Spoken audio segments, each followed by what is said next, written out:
এই অধ্যায়ে আমরা সেল, লেখা ইত্যাদি ডিলিট করা শিখব।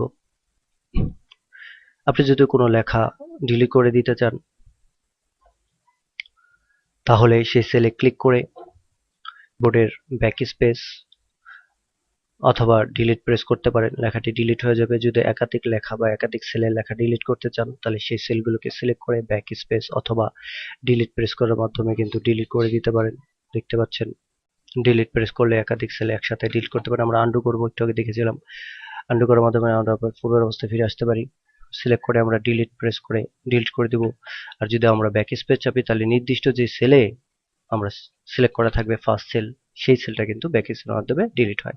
আর যদি আমরা সবগুলো সেলের লেখাগুলো ডিলিট করতে চাই, সবগুলো সেল সিলেক্ট করে ডিলিটে প্রেস করলে সবগুলো লেখা ডিলিট হয়ে যায়। আর আমরা যদি কোনো সেলের ভিতরে লিখতে চাই, এটা আমরা আগে দেখেছিলাম, সেই সেলের ভিতরে ডাবল ক্লিক করে আমরা লিখতে পারি। আর যদি সেলের ভিতরে কোনো নির্দিষ্ট অক্ষর ওয়ার্ড ডিলিট করতে হয় তাহলে সেই নির্দিষ্ট সেলের মাউসের লেফট বাটন দ্বারা ডাবল ক্লিক করে ভিতরে ঢুকতে হবে। তারপর কার্সরটিকে সেট করতে হবে কোন জায়গায় আমরা ডিলিট করব, অথবা আমরা অ্যারো কি ব্যবহার করলে আমরা সেলের ভিতরে অক্ষর চেঞ্জ করে কার্সরটিকে বিভিন্ন জায়গায় নিতে পারি। আমরা যদি এখন গুডস লেখাটিকে ডিলিট করতে চাই তাহলে গুডসের ডান দিকে ক্লিক করে আমরা ব্যাকস্পেস চেপে ডান দিকের অক্ষর ডিলিট করে দিতে পারি। অথবা আমরা যদি ডান দিকে থাকি গুডসের তাহলে ডিলিট প্রেস করে আমরা ডান দিকের অক্ষর ডিলিট করে দিতে পারি। অর্থাৎ ব্যাকস্পেস দ্বারা বাম দিকের অক্ষর ডিলিট হয় আর ডিলিট দ্বারা ডান দিকের অক্ষর ডিলিট হয়। তো এভাবে কিন্তু আমরা আমাদের ডকুমেন্টের লেখাগুলোকে ডিলিট করে দিতে পারি। আমরা যদি একটি টেবিলের সম্পূর্ণ লেখা বা সেলের সম্পূর্ণ লেখাগুলো ডিলিট করতে চাই তাহলে সিলেক্ট করে ডিলিট প্রেস করতে পারি।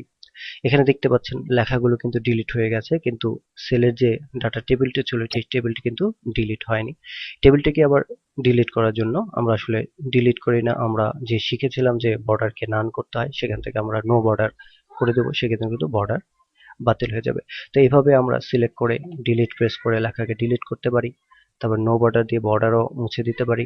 কোনো নির্দিষ্ট সেলের ভিতরে নির্দিষ্ট ওয়ার্ড ডিলিট করার জন্য সেই সেলের ভিতরে ডবল ক্লিক করে নির্দিষ্ট জায়গাতে মাউসের লেফট বাটন দ্বারা ক্লিক করে অথবা অ্যারো কির মাধ্যমে সেই স্থানে পৌঁছে ব্যাকস্পেস মাধ্যমে বাম পাশের অক্ষর মুছে দিতে পারি। আর ডিলিটের মাধ্যমে ডান পাশের অক্ষর মুছে দিয়ে এন্টার বা বাহিরে মাউসের লেফট বাটন দ্বারা ক্লিক করে ওকে করতে পারি। তো এভাবে কিন্তু আমরা আমাদের ডকুমেন্টের লেখা ইত্যাদি ওয়ার্ড, সেলের লেখা বা নির্দিষ্ট সেলের ভিতরের লেখা ডিলিট করে দিতে পারি।